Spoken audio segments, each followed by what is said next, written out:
കേന്ദ്രമന്ത്രിസഭാ യോഗത്തിലെ തീരുമാനങ്ങൾ വ്യക്തമാക്കി കേന്ദ്രമന്ത്രി അശ്വിനി വൈഷ്ണവ്. വിശദാംശങ്ങളുമായി ഉണ്ണികൃഷ്ണൻ ചേരുന്നുണ്ട്. ഇതുമായി ബന്ധപ്പെട്ട കൂടുതൽ വിവരങ്ങൾ നമുക്ക് ലഭ്യമാകേണ്ടതുണ്ട്. ഉണ്ണികൃഷ്ണൻ, എന്താണ് പുതിയ വിവരങ്ങൾ? എന്തൊക്കെ തീരുമാനങ്ങളാണ് കേന്ദ്ര ക്യാബിനറ്റ് യോഗത്തിൽ എടുത്തിരിക്കുന്നത്? ഈ ജാതി സെൻസസുമായി ബന്ധപ്പെട്ട കൂടുതൽ വിവരങ്ങൾ എന്തൊക്കെയാണ്?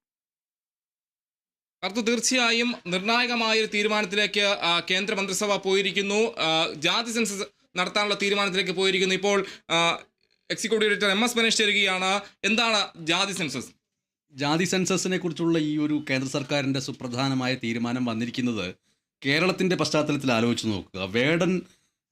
വേട്ടയാടപ്പെടുന്നു എന്നുള്ള രീതിയിൽ ഒരു വിഭാഗവും മയക്കുമരുന്ന്, ലഹരിമരുന്ന് ഉപയോഗിച്ചിട്ടുണ്ടെങ്കിൽ അത് അടിസ്ഥാനമാക്കിയിട്ടുള്ള നിയമപരമായ നടപടികളിലൂടെ മുന്നോട്ട് പോകട്ടെ എന്ന് മറ്റൊരു വിഭാഗവും പറയുന്നതിനിടയിൽ നാം മറന്നു പോകുന്ന പ്രധാനപ്പെട്ട കാര്യം, വേടൻ മുന്നോട്ട് വെച്ചത് ജാതിയുമായി ബന്ധപ്പെട്ട അടിച്ചമർത്തലിൻ്റെ പ്രശ്നങ്ങളാണ്. ജാതിയുടെ രാഷ്ട്രീയം അടക്കമുള്ള വിഷയങ്ങളാണ് വേടൻ മുന്നോട്ട് വച്ചിട്ടുള്ളത്. അപ്പോൾ ജാതി സെൻസസിനെ കേരളത്തിൻ്റെ മാത്രമല്ല ഉത്തരേന്ത്യയിലെ വിവിധ ഗ്രാമങ്ങളുടെയൊക്കെ പശ്ചാത്തലത്തിൽ എടുത്താൽ എന്താണ് ജാതി സെൻസസ് എന്നുള്ള ചോദ്യം നമ്മുടെ മുന്നിൽ ഉയർത്തുന്ന ഏറ്റവും പ്രധാനപ്പെട്ട കാര്യം, ജാതിയാണ് ഇന്ത്യയിലെ ഏറ്റവും ആഴവും പരപ്പുമുള്ള ഒരു റിയാലിറ്റി, ഒരു യാഥാർത്ഥ്യം എന്ന കാര്യമാണ്. ജാതി അനുസരിച്ചാണ് നമ്മളുടെ എല്ലാ പ്രവർത്തനവും നടന്നുകൊണ്ടിരിക്കുന്നത്. ജാതിക്ക് പുറത്തുള്ള ഒരു കാര്യവും ഇല്ല. പുറമേക്ക് ജാതി പേരുകൾ നമ്മൾ നായരെന്നോ വർമ്മ എന്നോ ഒക്കെ ജാതി വാലുകൾ പേരിൽ തൂക്കുന്നുണ്ട് എന്നതിനപ്പുറത്ത് അത് പേരിൽ തൂക്കാതെ നടക്കുന്നവരിൽ പോലും ജാതിയുടേതായ മേൽക്കോയ്മകൾ അവർക്ക് ലഭിക്കുന്നു.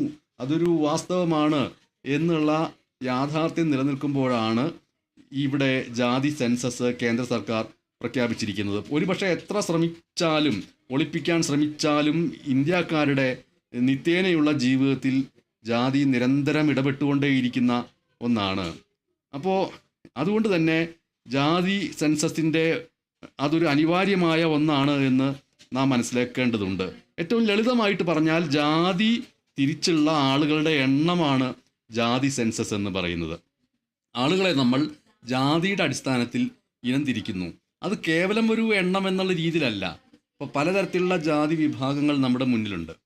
ഈ ഓരോ ജാതി വിഭാഗവും കൈയടക്കി വച്ചിരിക്കുന്ന അധികാര വിഭാഗങ്ങൾ എന്തൊക്കെ, അതിൻ്റെ കൂടിയുള്ളൊരു കണക്കെടുപ്പ് എന്നുള്ള നിലയ്ക്കാണ് നാം അതിനെ കാണേണ്ടത്. അപ്പോൾ ഈ ഒരു കണക്കിനെ ചിലർ ഭയപ്പെടുന്നു എന്നുള്ള രീതിയിൽ നേരത്തെ പൊതു സെൻസസിനൊപ്പം ജാതി സെൻസസ് നടത്തണമെന്ന ആവശ്യം കോൺഗ്രസ്സൊക്കെ മുന്നോട്ട് വെച്ചപ്പോൾ അത് നടപ്പാവാതെ പോയതിൻ്റെ പശ്ചാത്തലത്തിൽ ആ രീതിയിലുള്ള ചോദ്യം ഉയർന്നിരുന്നു. എന്തുകൊണ്ടാണ് ഈ കണക്കിനെ ഭയപ്പെടുന്നത് എന്നുള്ള രീതിയിൽ. അപ്പോൾ ആ കണക്കുകൾ നമ്മുടെ ഇന്ത്യയുടെ യാഥാർത്ഥ്യത്തെ വെളിപ്പെടുത്തും. പിന്നാക്ക സമൂഹങ്ങളൊക്കെ എത്രമേൽ അടിച്ചമർത്തപ്പെട്ട രീതിയിലാണ് ഇവിടെ ജീവിച്ചു കൊണ്ടിരിക്കുന്നത് എന്നുള്ള യഥാർത്ഥ അവസ്ഥ വെളിപ്പെടുത്തും. അത് മനസ്സിലാകുമെന്നുള്ളത് കൊണ്ടാണ് ജാതി സെൻസസ് നടപ്പാക്കാതെ നീട്ടിപ്പോയത് എന്നുള്ള രീതിയിലുള്ള വിമർശനങ്ങൾ ഉണ്ടായിരുന്നു. അധികാരങ്ങൾ ആരാണ് കൈവശം വെച്ചിരിക്കുന്നത്, വിഭവങ്ങൾ ആരാണ് കൈവശം വെച്ചിരിക്കുന്നത്, ഇതിൻ്റെയൊക്കെ ആധികാരികമായിട്ടുള്ള രേഖകൾ പുറത്തു വരും. കൃത്യമായ രീതിയിൽ ജാതി സെൻസസ് നടത്തിയിട്ടുണ്ടെങ്കിൽ. ഇപ്പോൾ സ്വാതന്ത്ര്യം ലഭിച്ചു, 3/4 നൂറ്റാണ്ട് കഴിഞ്ഞു, സാമൂഹ്യ നീതിയുടെ കാര്യം നോക്കൂ, രാജ്യം എവിടെ നിൽക്കുന്നു, ഇങ്ങനെയുള്ള കാര്യങ്ങളൊക്കെ ഒരു വെളിപ്പെട്ട് കിട്ടും. അപ്പോൾ ഒരു കേവല ജാതി തിരിച്ച് ആളുകളുടെ എണ്ണം കണക്കാക്കലല്ല, അതിൻ്റെ അടിസ്ഥാനത്തിൽ എന്താണ് ഇന്ത്യൻ റിയാലിറ്റി, ഇന്ത്യയുടെ യാഥാർത്ഥ്യം എന്താണ് എന്നുള്ളത് കൃത്യമായിട്ട് മനസ്സിലാക്കാൻ കഴിയും എന്നുള്ളതാണ് ജാതി സെൻസസ് പൊതു സെൻസസിൻ്റെ ഒപ്പം നടപ്പാക്കപ്പെടുമ്പോൾ സംഭവിക്കുന്ന കാര്യം.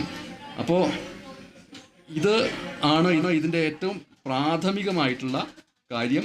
അത് ഇനി നടപ്പാക്കപ്പെടുന്നത് എങ്ങനെ എന്നതൊക്കെയുള്ള കാര്യങ്ങളിലൂടെ വിശദമായിട്ട് നമ്മൾക്ക് പോകേണ്ടി വരും എന്നുള്ളതാണ് ഏറ്റവും പെട്ടെന്ന് ഈ വാർത്തയോട് പ്രതികരിക്കാൻ കഴിയുന്ന കാര്യം. തീർച്ചയായും ആ രീതിയിൽ തന്നെയാണ്. എന്തായാലും സംഭരണം അടക്കമുള്ള കാര്യങ്ങളിൽ വളരെ നിർണായകമായി തന്നെ ജാതി സെൻസസിനെ കാണേണ്ട ഒരു സാഹചര്യം കൂടിയുണ്ട്. പക്ഷേ ചില ഘട്ടങ്ങളിൽ എതിർക്കുന്ന ഈ ജാതി സെൻസസിനെ എതിർക്കുന്നൊരു സാഹചര്യം കൂടി ഉയർന്നു വരുന്ന ഒരു സാഹചര്യം ഉണ്ടായിരുന്നു എന്നതും പ്രധാനമായും ചൂണ്ടിക്കാണിക്കേണ്ട ഒരു കാര്യമായി പറയണം. എന്തായാലും വളരെ നിർണായകമായൊരു തീരുമാനം കേന്ദ്ര സർക്കാരിൻ്റെ ഭാഗത്തു നിന്നുണ്ടായി എന്ന് തന്നെയാണ് പറയേണ്ടത്. ജാതി സെൻസസ് നടത്താൻ കേന്ദ്ര സർക്കാർ തീരുമാനിച്ചിരിക്കുന്നു. പൊതു സെൻസസിനൊപ്പം ജാതി സെൻസസും നടത്തുമെന്നാണ് കേന്ദ്രമന്ത്രി അശ്വിനി വൈഷ്ണവ് വ്യക്തമാക്കിയിരിക്കുന്നത്. കേന്ദ്രമന്ത്രിസഭാ യോഗത്തിന് ശേഷമാണ് വളരെ നിർണായകമായ തീരുമാനം ഉണ്ടായിരിക്കുന്നത്. സംസ്ഥാനങ്ങൾ ജാതി സർവേയാണ് നടത്തിയതെന്ന് കേന്ദ്രമന്ത്രി പറയുന്നു. കൂടാതെ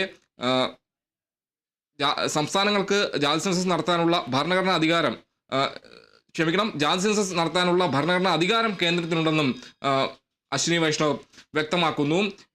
കഴിഞ്ഞ തെരഞ്ഞെടുപ്പിലടക്കം ജാതി സെൻസസ് വളരെ നിർണായകമായ ഒരു പ്രചരണായുധമാക്കി കോൺഗ്രസ് അടക്കമുള്ള പ്രതിപക്ഷ പാർട്ടികൾ ഉന്നയിക്കുന്ന ഒരു സാഹചര്യം കൂടി ഉണ്ട്. ആ ഒരു ഘട്ടത്തിൽ കൂടിയാണ് അത്തരത്തിലൊരു സാഹചര്യം ഉണ്ടായിരുന്നു.